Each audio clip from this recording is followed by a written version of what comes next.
John likes tech and lives in Indiana, you know. Kevin likes the Dodgers and talks on the radio. John plays games on Xbox and on his Nintendo, while Kevin runs around LA with his mustachio. It's the Lack of Genius podcast, in your ear holes at last. They don't know they're Mars from Venus, that's why it's the Lack of Genius podcast. John? Kevin, how are you? I'm well. Happy Easter to you, my friend. Happy Easter to you. It's not Easter technically when we're talking, but it will be shortly after this episode goes live, and we're doing all things Easter, except for when we're not talking Easter, then it won't be all things Easter. It will also include those things. Yeah. What are your thoughts on Easter? It's a good time with family. You get candy. There's a supposed giant bunny that goes around.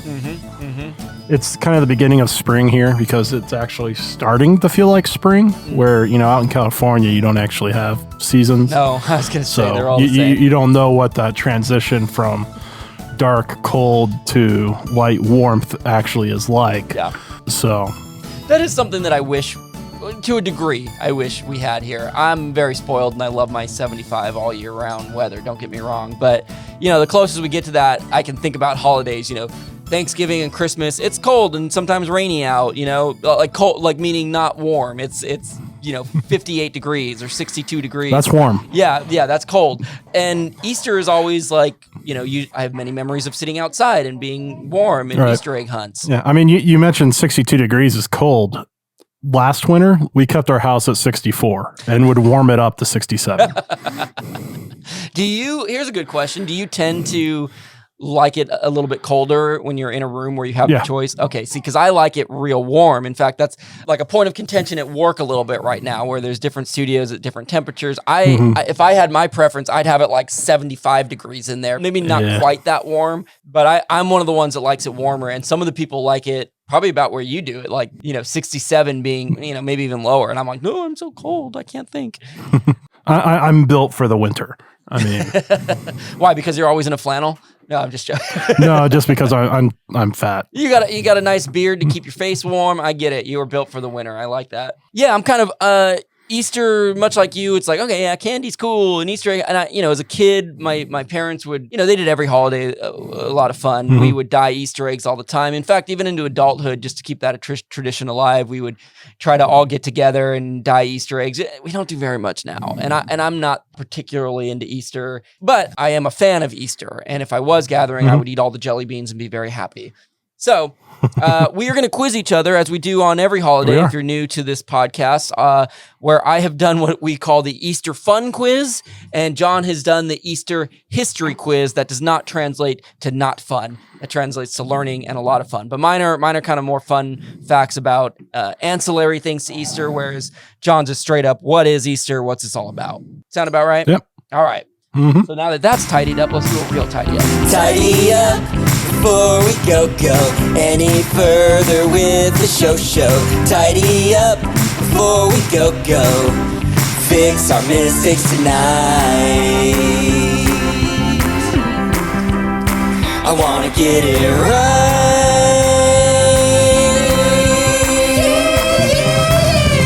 Tidy up. What do we got for tidy up today? I had a few things written down. What you had something we were talking about beforehand? Yeah, I mean, last week you brought up the new little segment that we've got. It's not something that we're going to do every week. That mental health check, what did you do and everything to help?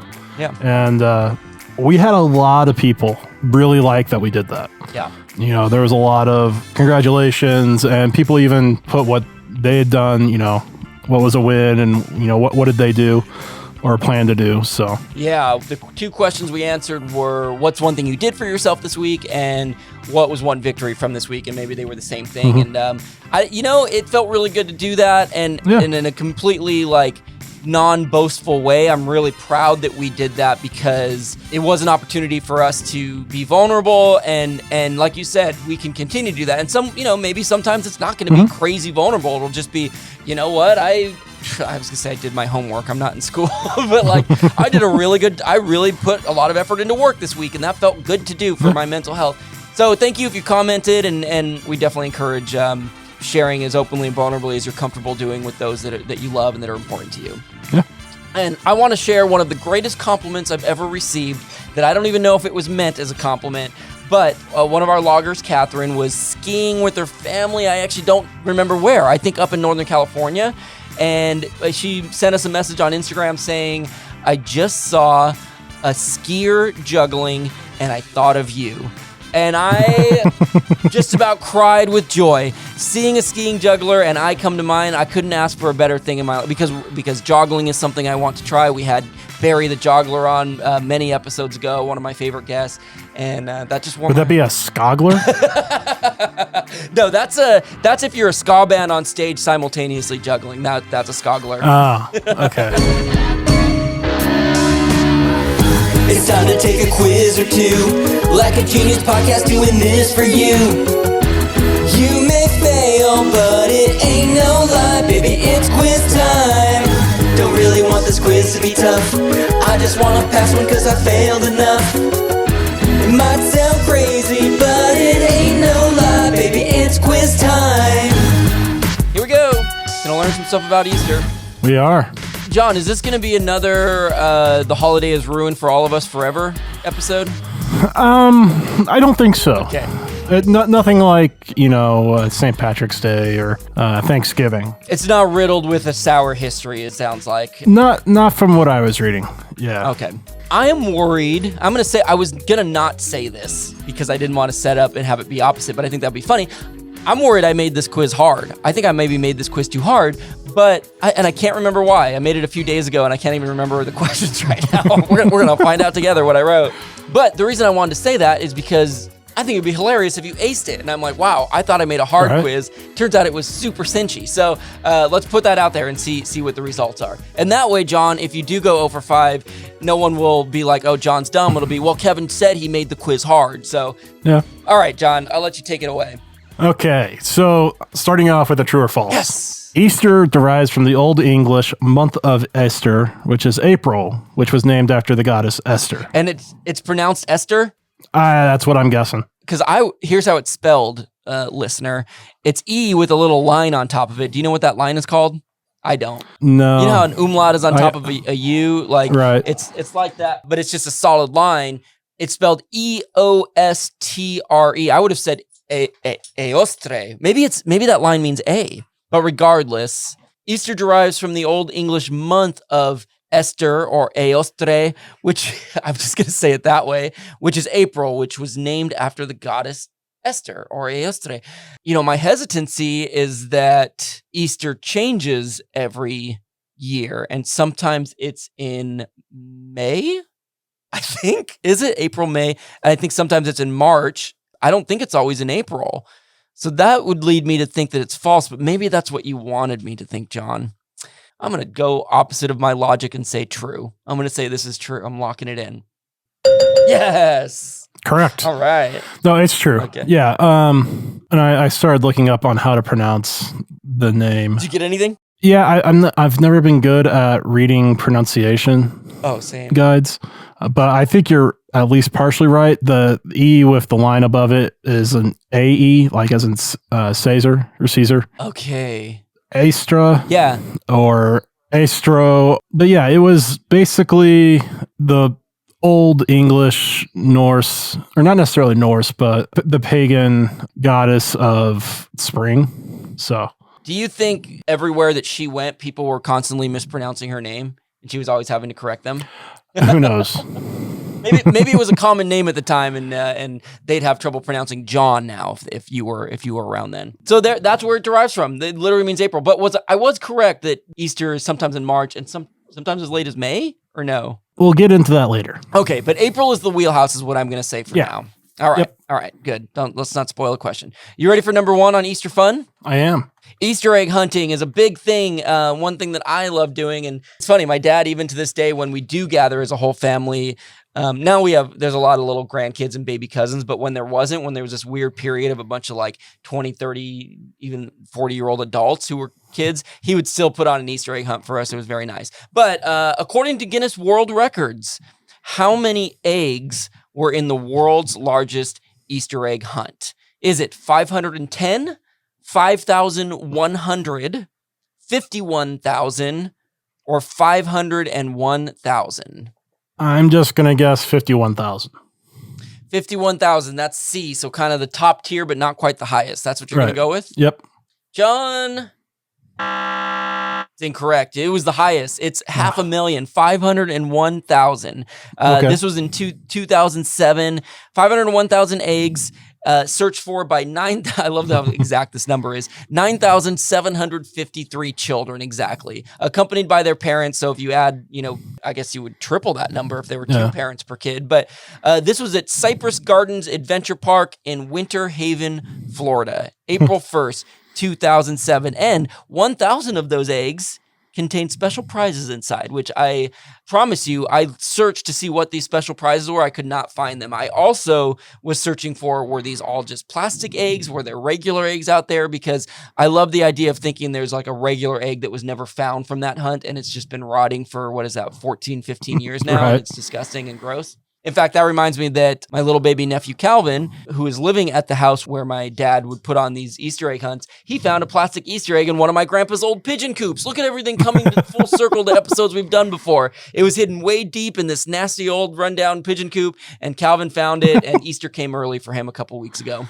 Was the candy still good inside of it? Well, he had the runs for sevell weeks, so I'm guessing not. But no, I must have been empty. That's a good question. I should ask my sister if there was anything inside. I think maybe there was a change inside, like pennies and stuff. So, all right, John, you got an 0 for 1 start. I got a 1 for 1 start. Yep. Here we go with number 2. Yeah. Yep. So if you're familiar with the week before Easter, it's called Holy Week. And some of the days have names, like Good Friday. Thursday is called Maundy Thursday. What does Maundy refer to?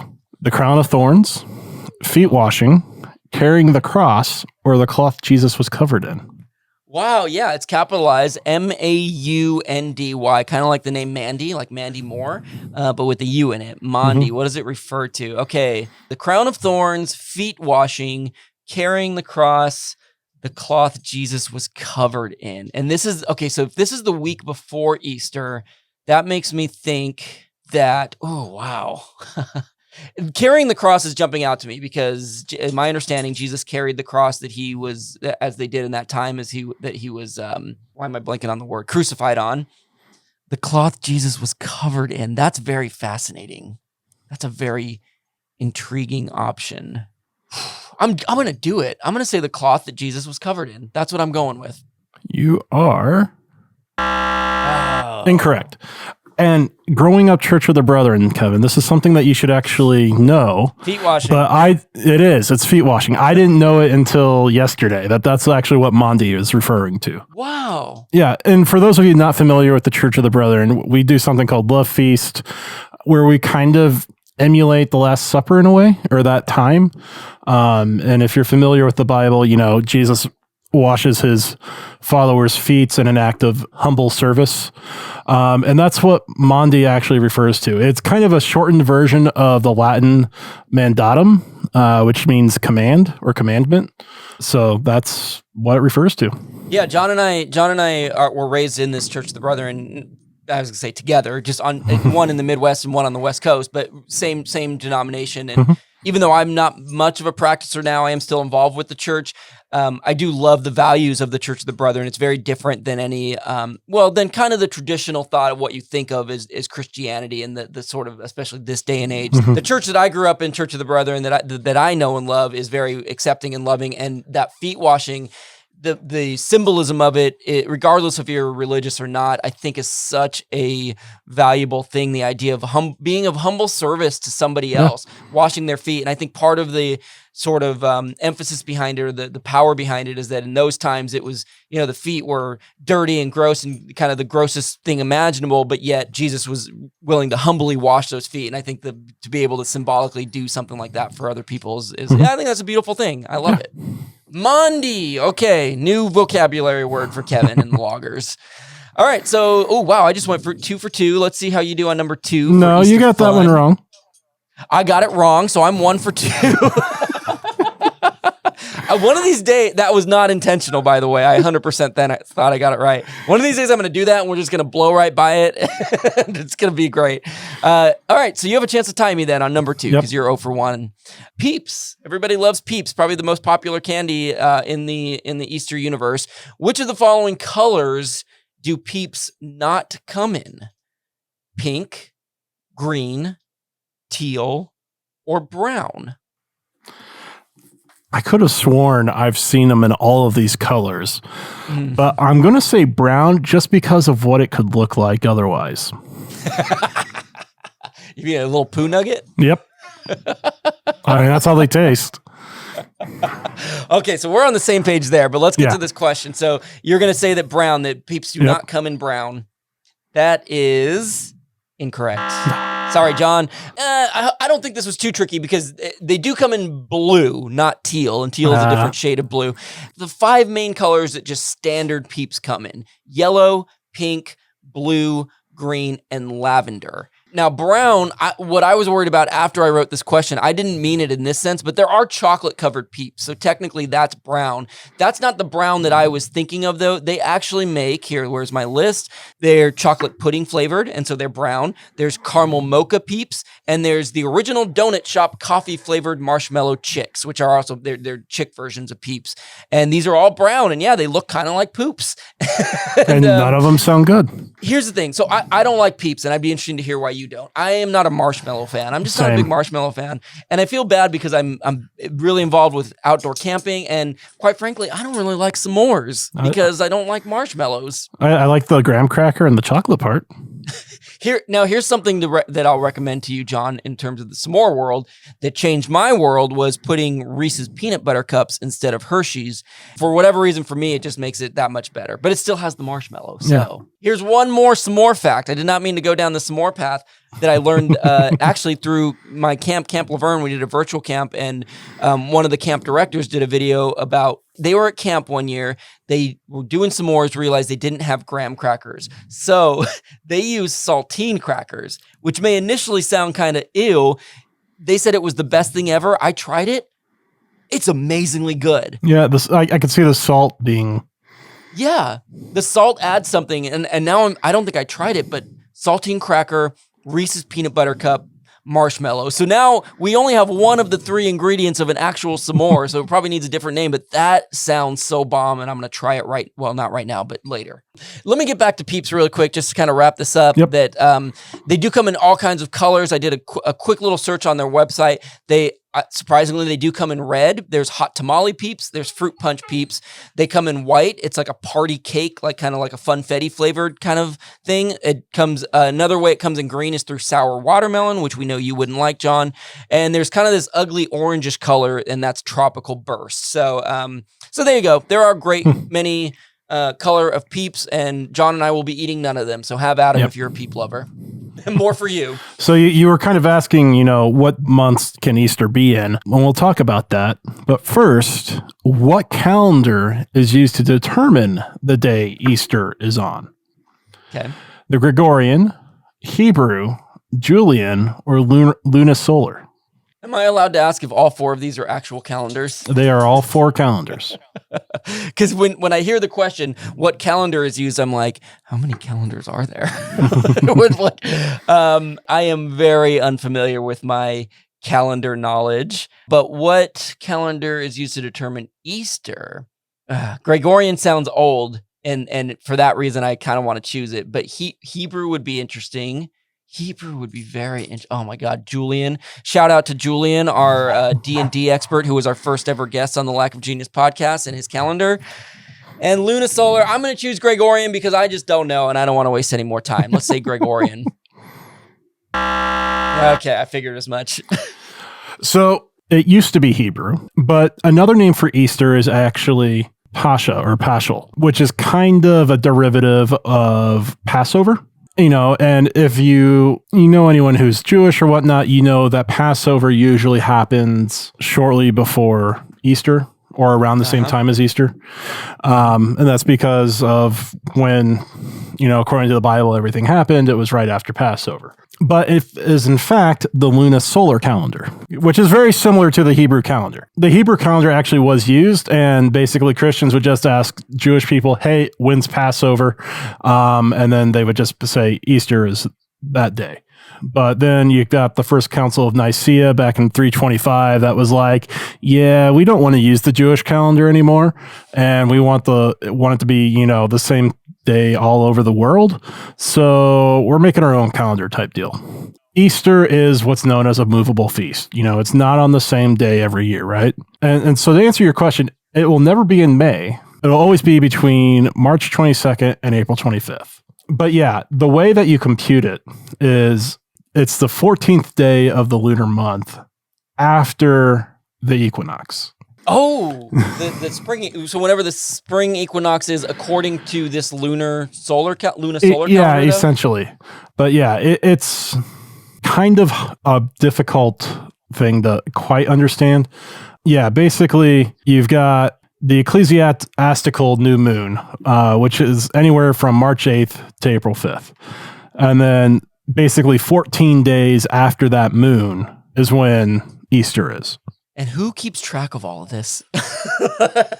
Obviously, calendar makers, they reference something to make sure that these dates are right. Or, nowadays, the iPhones and the Google calendars. But who is the official keeper of all these things that they reference? Right. You know what I'm saying? Yeah. Well, and so... Is it you, John? It's you, isn't it? No. So like this year, Passover and the full moon are on April 16th. Easter is on April 17th in the Gregorian calendar. But in the Julian calendar, it's April 24th. Oh my God. Are there people who celebrated on the 24th then? Who are these Julians? Anyone named Julian? Julian Garcia? Does he celebrate it on April 24th? I think that tends to be more Eastern Orthodox. Got it. Well, let's take an opportunity to be... I'm talking to the loggers at this point. If you know a Julian in your life, please just tell them to hold off on Easter till April 24th if they want to do it right. I think that's the big takeaway here. Yeah. Is that what you took away from all that, Kevin? I think is what that said. What I was about to say, who knew Easter was so complicated? And in a weird way, I have a feeling we all kind of did know it was so complicated, because I think my guess would be if you ask the average person, how do they choose what day Easter is on? The average person, I don't think would know. I would have said something like, "Oh, it's 4 weeks after spring starts" or something. I have no idea. I would have had no idea. Yeah, it's almost as complicated as the rules for leap years. Oh God, let's not get into that. let's save that because leap years don't happen every 4 years. They don't. Is that what you said? No, we're not getting into this. Not always. You just want to. You know what? Let's just give you this. John Knowledge. And we won't actually even get into the knowledge. We just have that. We'll save that for our leap year episode, okay? Okay, so what happened? Did I missed that one. I clearly missed that one. Wow, yep. So I'm now 1 for 3, right? Mm-hmm. And I'm 0 for 2. So here we go. Still a chance to tie on Easter fun. So I was going to look up a question about the Easter bunny. Instead, I just looked up a question about bunnies in general. In terms of bunnies, the act of a bunny doing a large jump in the air while slightly twisting its body and head at the same time is known as what? Is this a slinky, a binky, a winky, or a really cool bunny jump?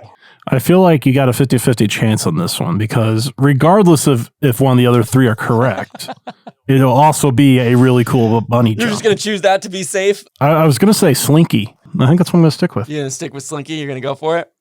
Yeah. Yep. Slinky is... incorrect. I don't know why, but it's called a binky. It's called a binky. And here's why I was like, I think I'm making this quiz hard, because I'd never heard of this, but I was also like, maybe I'm just very uninformed about bunnies. But binky is, if you go and Google bunny binky or rabbit binky or any combination of that, you'll see this act. It is super fast. In fact, it's sort of the equivalent of dogs having zoomies, where they run around and go crazy. Mm-hmm. It's literally when a rabbit is feeling really happy or excited. And so if you see a rabbit, a bunny doing binkying, he or she is it's a good sign. So there's a lot of videos of this, because owners of bunnies are like, look how cute my happy bunny is.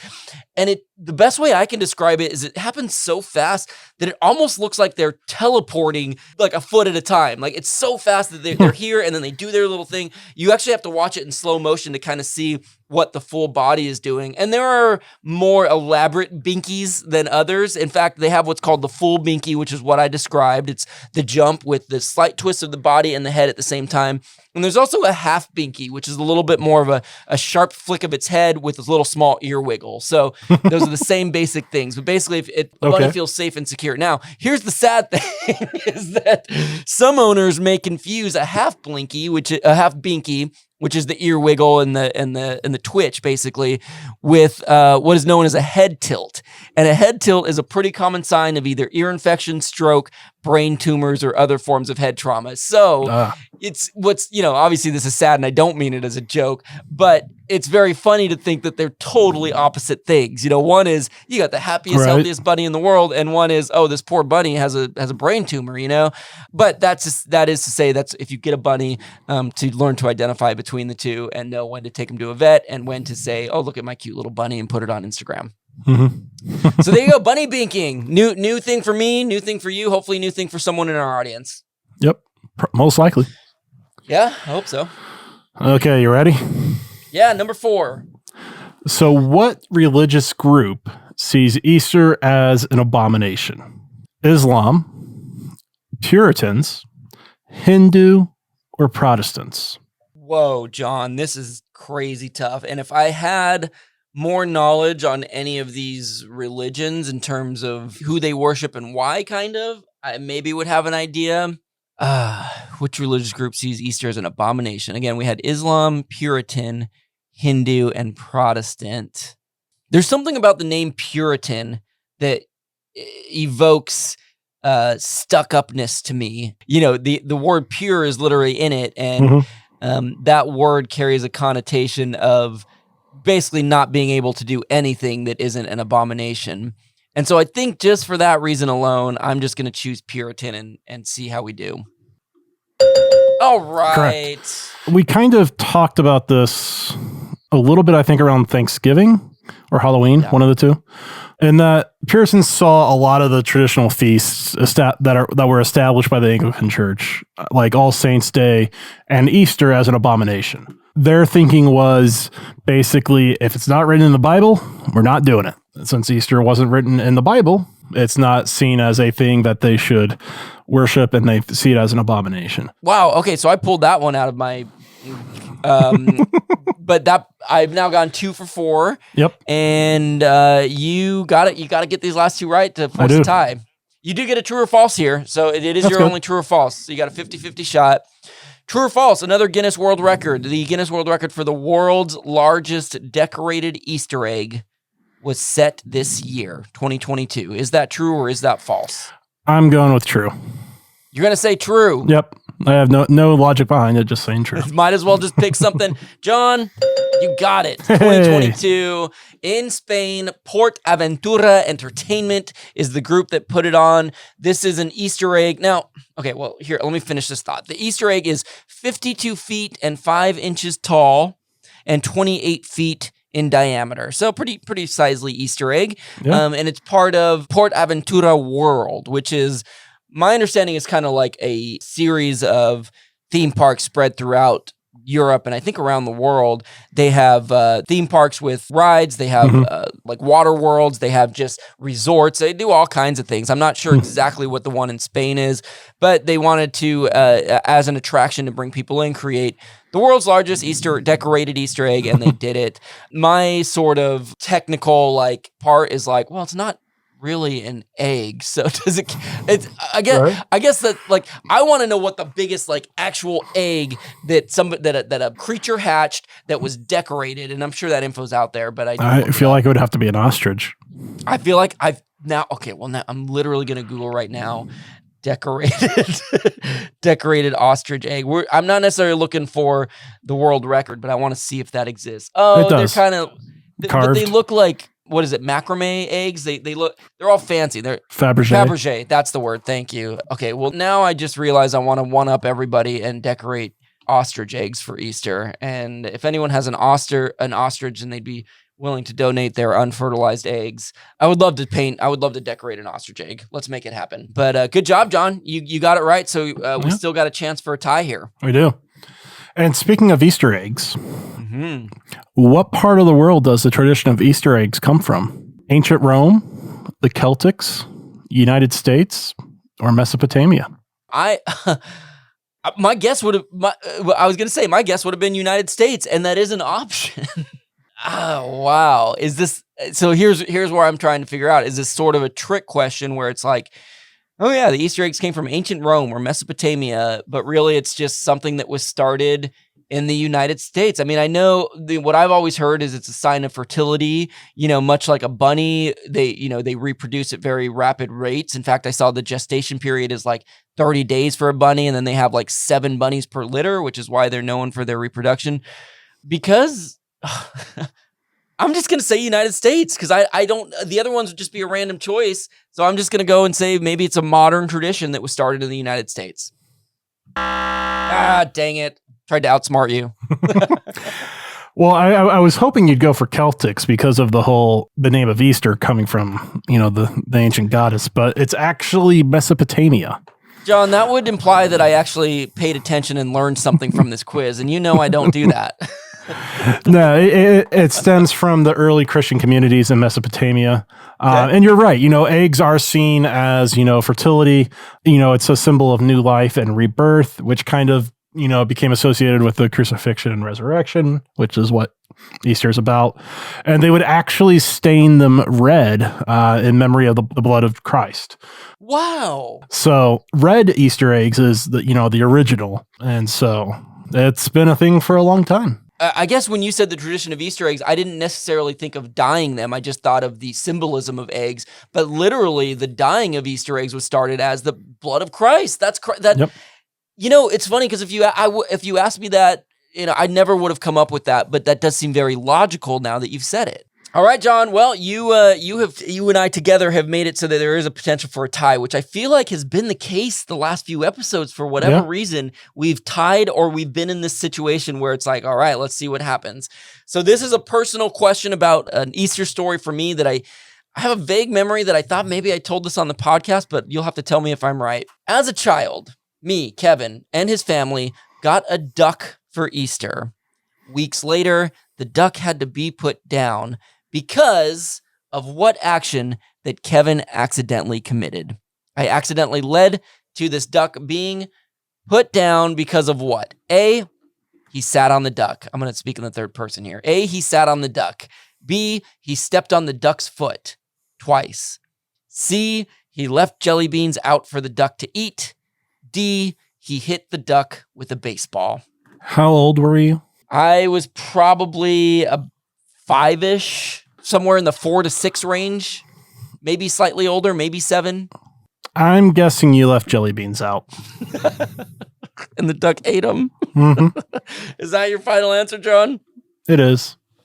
That is incorrect. As far as I know, that duck never ate a jelly bean in its life. His name was Ducky, not because he was a duck, but it was named after the dinosaur in Land Before Time, the little cute dinosaur whose name was Ducky. The duckbill? Yeah, exactly. It had a little duckbill, so that's why its name was Ducky. I stepped on its foot on 2 different occasions. My only memory of this, so first of all, this is the story that my siblings love to tell to make Kevin feel bad. This is one of those family stories that is just like we all remembered that Kevin killed the duck, right? It's my most shameful story. My only memory is either the first or second time I stepped on it, and it was because my dog Coco, love her, obviously passed away many years ago, but she jumped up on me and I backed up. And the duck was behind me and I stepped on its foot.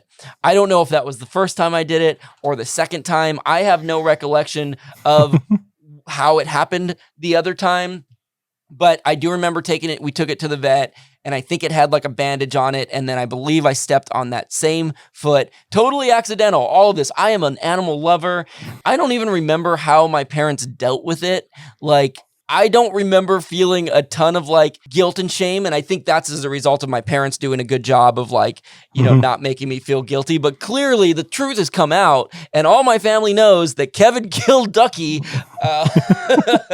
Oh man. So we did not tie. You missed it. I ended up winning that episode. Hooray. Go Kevin. I'm trying to think of ending on a happier note than a duck death. I think we were talking about sharing a song because Lent ends on Easter, correct? Or the day before, yeah. The day before, something, yeah. I wrote a song. We talked about this in the pre-show. This was 2011. This is now 11 years ago. And there was a young woman. I was a young man myself, but a young woman that I was dating at the time. And by dating, I mean we went on about 5 or 6 dates. Actually, I'm not going to beat around the bush. It was 6 dates exactly. I remember very specifically. And then she just stopped. She stopped talking to me. She ghosted me, as the kids say. And again, she was probably 22 at the time. I was 26, 20, something like that, 23 and 26.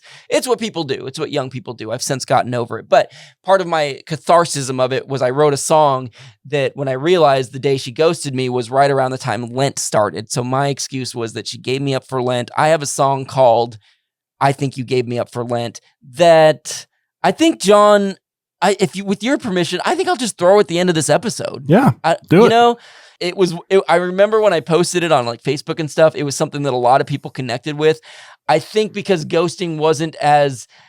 It was known, but it wasn't as like popularly talked about in culture. So people were like, oh, I can relate to this. Now everybody knows it. Anyways, just to end on a happy note, you're going to get one of my songs that I recorded way back then. And I hope you enjoy it at the end of this episode, which is very close. We're very close to the end, aren't we, John? We are. Any wrap-up thoughts on Easter that you got, John? No, I just want to wish everyone a happy Easter. If you don't celebrate Easter and you're Jewish, happy Passover. I think Ramadan was not too long ago. Yeah, I believe it's still taking place. Yeah, or maybe has just ended as of the end of this episode or the release. Yeah. Yes, we wish you all of the above happiness. We will not judge you for eating Peeps. And happy Easter to you and yours. Thanks for listening. Thanks for being a logger. This is the Lack of Genius podcast, and we'll see you later. It's the Lack of Genius podcast in your ear holes at last. They don't know they're Mars from Venus. That's why it's the Lack of Genius podcast. And these are all brown, and yeah, they look kind of like poops.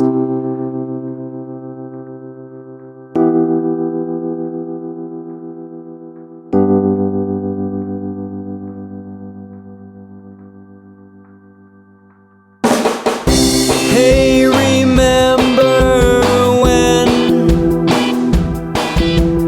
we were sort of dating and you had me meet your friends and then you stopped talking to me without warning completely. You decided to be me free, and I was left really bummed. I'm not saying you were the one, but damn, I thought we had some fun. I've lost count of the texts I've sent. I don't know where you went, but I think that you gave me up for Lent.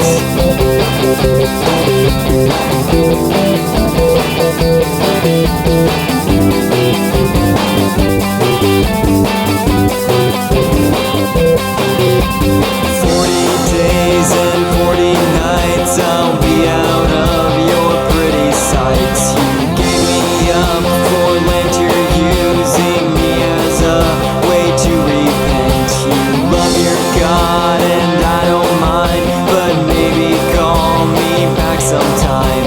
Fat Tuesday, it came and went, and I think that you gave me up for Lent.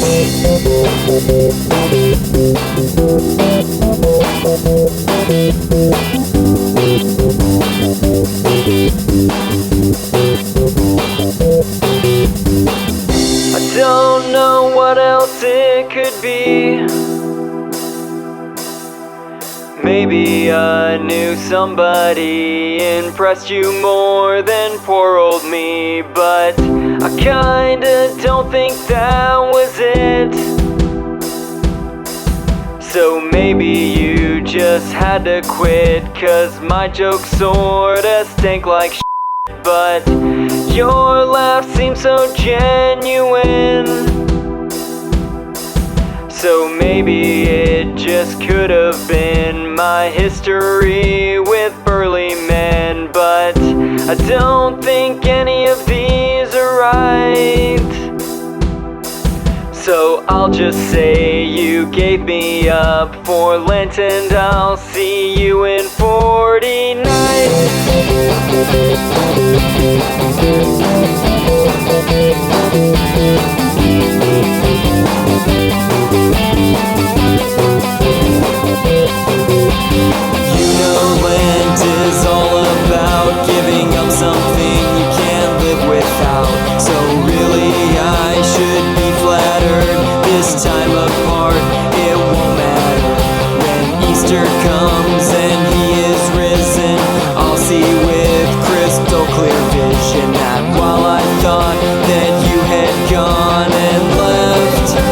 just gave me up for Lent. You gave me up for Lent. I know my mind's a little bent, 'cause in reality you just stopped liking me. And sure, that really hurts, but I've been through much worse.